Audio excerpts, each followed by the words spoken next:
In the heart of ancient Greece, where the Acropolis rose proudly above Athens and the agora buzzed with philosophers and merchants, there existed a hidden market that few dared to confront, the trade of human lives. Beneath temples dedicated to Athena and theaters filled with poetry, enslaved boys were sold not for the battlefield or the fields, but for the private households of the elite, chosen for their elegance and delicate features that the wealthy displayed as symbols of power. In Athens and Corinth, auctions raised these children on wooden platforms, placards revealing their origin, skills, and worth as the crowd judged them like rare objects. To the buyers, they were not children with voices or families, but possessions as prized as gold and silver. Writers of the time hinted at this obsession, mocking how fortunes were spent on beauty while poverty crushed entire cities. The agora, a place of reason and debate, also echoed with whispers of bids that revealed the darkest contradiction of Greek society: wisdom celebrated in public yet cruelty flourishing in private, and for these boys the true trials were only about to begin. Among the enslaved in ancient Greece, a disturbing category emerged: boys known in whispers as paisioi, chosen not for strength or skill but for their refinement, soft features, and graceful presence that the wealthy believed mirrored their own superiority. In the bustling agora of Athens and the crowded marketplaces of Corinth, these boys were paraded before eager buyers, their value announced on placards that reduced them to origins, talents, and price tags. Many came from Thrace, Phrygia, or distant Anatolia, while some were sold by impoverished families who had no other way to survive. For the elite, possession of apaisios was not simply ownership, it was status, a reflection of luxury that rivaled the finest wine or rarest art. Greek writers like Plutarch noted how wealth twisted desire into spectacle, mocking men who spent more on a boy with curls than on farmland.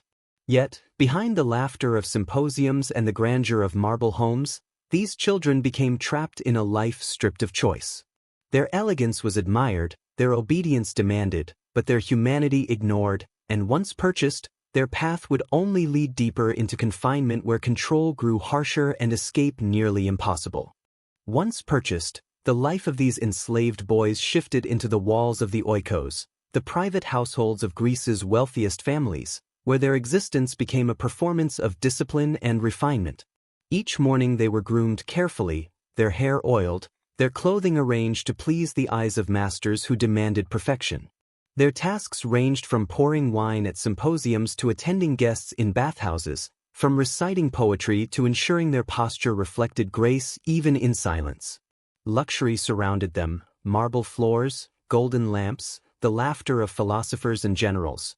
But within that abundance lay invisible chains, rules that allowed no error, no rebellion, and no voice of their own.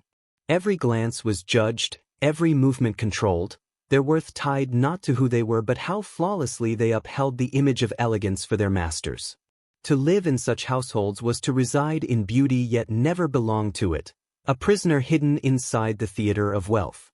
And as these boys grew into their roles, another darker layer of control began to emerge in the courts of kings and tyrants, where the pursuit of dominance demanded sacrifices far more irreversible.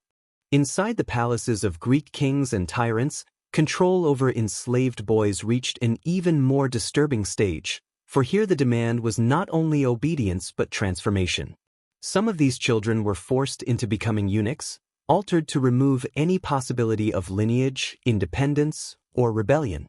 Though public law condemned such acts, the secrecy of royal courts made enforcement meaningless, and whispers spoke of methods so painful that many did not survive. Rulers justified the practice as a way to preserve beauty and loyalty, claiming that a boy untouched by the desires of manhood would remain forever dependent on his master. Influences from Asia Minor and the Persian world crept into Greece, bringing customs that clashed with the ideals of philosophers yet thrived in the chambers of power.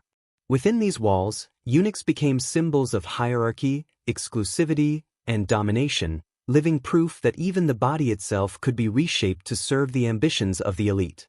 Yet the cruelty did not end with the act itself, for the altered boys now stepped into a life more confined, where every gesture, every glance, and every breath became a reminder that their fate was no longer their own, but entirely in the hands of rulers whose hunger for control had no limits. In public, Greek law and philosophy condemned acts that mutilated the human body, for thinkers like Aristotle and Xenophon argued that harmony and balance were the essence of nature, yet behind the guarded doors of palaces the very opposite thrived. Castration remained technically forbidden, a violation of civic ideals, but in practice the wealthy bypassed such restrictions, hiding their actions beneath layers of secrecy and influence. Physicians, lacking effective knowledge, carried out crude procedures that left boys scarred, broken, or dead, yet the demand never ceased. Families from Lydia, Phrygia, and Anatolia continued to supply children into this trade, their suffering transformed into symbols of prestige for Greece's most powerful men. The contradiction tore at the very image Greece projected to the world, a land of reason and democracy outwardly, but one where hidden cruelties were tolerated when they benefited the elite. Each boy's altered body became a silent testimony to the hypocrisy of a society that praised freedom while practicing domination in its most invasive form. And as these contradictions deepened, the role of enslaved youths within the courts of kings grew even more precarious, for in the next chapter of their lives, their humanity would be tested against a theater of endless control. Within the marble halls of Greek palaces, the enslaved boys who had already been stripped of freedom now faced a life of unending submission, their every hour dictated by the will of kings and tyrants.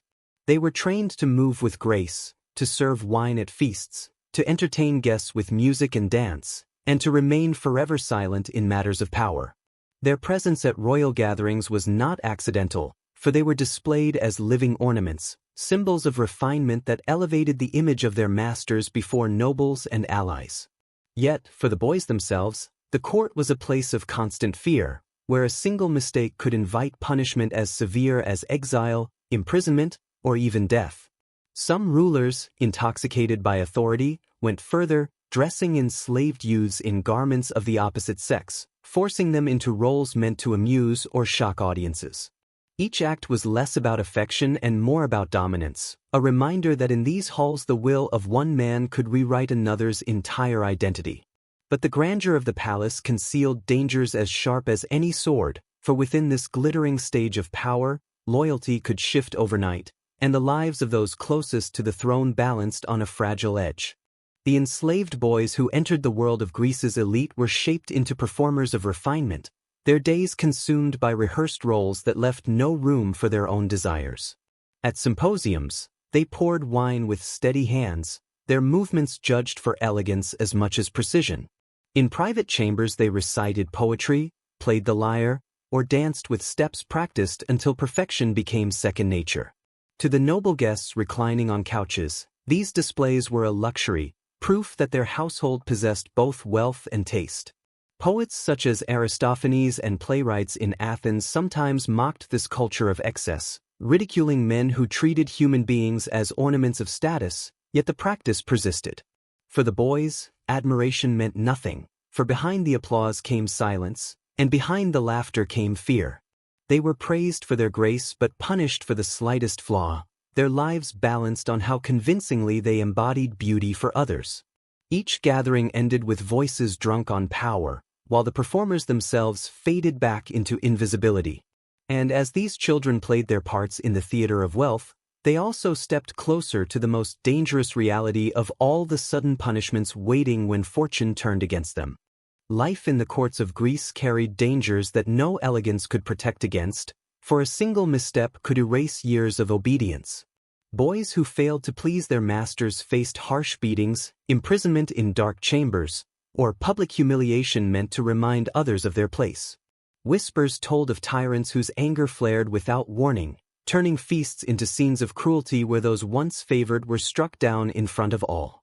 Rumors from palaces in Sparta and Macedon spoke of rulers who punished with ruthless spectacle, ensuring loyalty through fear rather than trust. For the enslaved, survival meant silence, sharp awareness, and endless caution, yet even these could not guarantee safety. Fortune in the court shifted as swiftly as the flicker of a torch, and one day's companion could become the next day's victim. The threat of punishment lingered in every corridor, binding these children more tightly than iron chains ever could. And as fear became their constant companion, the tragedy of their lives deepened, setting the stage for the cruelest paradox of all being seen everywhere yet never truly allowed to exist. In the grand houses of Athens and the courts of powerful rulers, the enslaved boys were placed at the very center of attention yet denied even the smallest measure of identity. They reclined beside nobles at symposiums, attended kings in their halls, and moved through festivals where all eyes admired their grace. To the world, they appeared as ornaments of luxury, displayed like golden vessels or rare statues, symbols that elevated the status of those who owned them. Yet behind this glittering image was silence, for their names were rarely recorded, their voices unheard, their existence reduced to appearances. They could walk on marble floors, sleep on embroidered couches, and serve the most powerful men of Greece, but none of these privileges gave them freedom. Instead, they lived in a paradox, visible to all but invisible as human beings. Their lives became carefully managed performances, reminders that refinement was often built on hidden chains. And while the crowds marveled at the elegance of Greece's culture, beneath it lay the truth of those who bore the weight of that image, leading to the final question of how greatness itself could hide such cruelty. Ancient Greece is remembered for philosophy, democracy, and art, yet hidden beneath that brilliance was a cruelty that revealed the sharpest contradiction of all. The same society that praised freedom in the agora and wisdom in its schools quietly accepted the enslavement and exploitation of children within its most powerful households. Elegance was celebrated, but it was built upon silence, upon boys forced into roles that denied them voice, family, and future. Castration, secret punishments, and endless obedience became the tools by which the elite preserved their image of refinement, proving that power in Greece was not limited to the battlefield or the council chamber, it reached into the very bodies and lives of the powerless. For the enslaved, visibility brought no recognition, only a deeper kind of imprisonment, one wrapped in gold yet heavier than iron. Their stories, scattered in fragments through the writings of historians and poets, remain reminders of how easily greatness can conceal cruelty.